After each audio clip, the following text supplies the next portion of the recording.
ავარიული სახლების ჩანაცვლების პროექტის ფარგლებში ვარკეთილის მესამე მასივში სამშენებლო სამუშაოები მიმდინარეობს. ახალ მრავალბირნიან კორპუსში ფართებით 300-მდე ოჯახი დაკმაყოფილდება. მიმდინარე სამუშაოებს დედაქალაქის მერი გაეცნო. გივი კუჭავას რეპორტაჟი.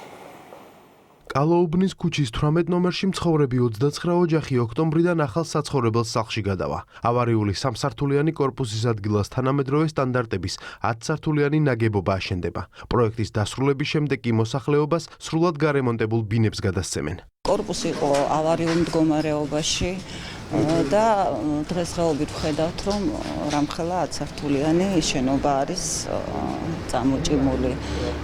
ცხოვრობდით 29 ოჯახი, ყველას გვიკამაყოფილდება ჩვენი ფართები, გარემონტებული გადმოგვეცემა. ოჯახებს წლების განმავლობაში ცხოვრება მძიმე პირობებში უწევდათ. ისინი მშენებლობის დასრულებამდე მერიამ ალტერნატიული საცხოვრებლით უზრუნველყო.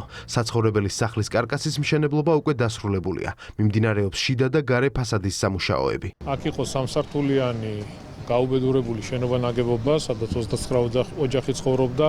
ეს ადამიანების ოჯახები დროებით ჩვენ გაყვანილი გვყავს ქირით.